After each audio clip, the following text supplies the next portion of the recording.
நம்ம கிட்ஸ்க்கு காலையில் சாயந்தரம் 2 நேரமும் பாலில் கலந்து குடிக்கிற மாதிரி நட்ஸ் கலந்த பவுடர் வீட்லேயே ரெடி பண்ணணும்னு நினச்சிங்கன்னா வேறு எந்த ப்ரிசர்வேட்டிவ்ஸும் ஆட் பண்ணாமல் உங்களுக்கான வீடியோ தாங்க இது.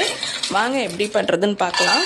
நான் இன்றைக்கி ப்ரிப்பேர் பண்ணியிருக்கேன். இந்த பவுடரில் பார்த்திங்கன்னா எந்த ஒரு ப்ரிசர்வேட்டிவ்ஸும் ஆட் பண்ணல. ஜஸ்ட் அப்படியே ராவாக வந்துட்டு ஃப்ரை பண்ணிவிட்டு அதவே தான் நான் அரைச்சி சேர்த்துருக்கேன். ஸோ நீங்களும் ட்ரை பண்ணி பாருங்கள். நான் எடுத்துக்கிட்டது 50 கிராம் பாதாம், 50 கிராம் முந்திரி, 50 கிராம் இந்த மக்கானா. எல்லாமே வந்து பார்த்திங்கன்னா லோ ஹீட்லேயே நல்லா ஃப்ரை பண்ணலாம். கொஞ்சம் வறுபட்டதுமே பார்த்திங்கன்னா தனித்தனியாக எடுத்து ஆற வச்சுருங்க ஒரே தட்டில் வச்சு. இது கூடவே பார்த்திங்கன்னா பம்கின் சீட்ஸும் ஒரு 25 கிராம்ஸ் அந்த மாதிரி சேர்த்து கடைசியாக ஆஃப் பண்ணிட்டு தான் இது நான் வறுக்கவே செஞ்சேங்க.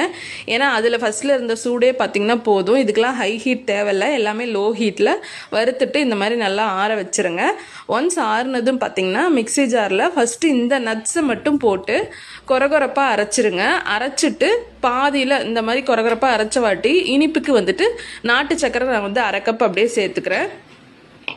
நம்ம நட்ஸு சேர்க்கறதுனால நட்ஸில் வந்து பார்த்திங்கன்னா இயற்கையாகவே அந்த எண்ணெய் பசை அந்த இது இருக்கும். ஸோ அதனால தான் உங்களுக்கு இந்த மாதிரி அந்த பிடிச்ச மாதிரி வருது இல்லைங்களா. அது எல்லா நட்ஸ் நீங்கள் அரைச்சிங்கனாலும் உங்களுக்கு இந்த மாதிரி தான் பிடிச்ச மாதிரி வரும். ஸோ அதுவும் ஆறணும். ஆல்ரெடி நம்ம சூடு பண்ணதுனால அதுவும் ஆறுறதுக்கு கொஞ்சம் நேரம் தட்டில் போட்டு ஆற விட்டுடுங்க.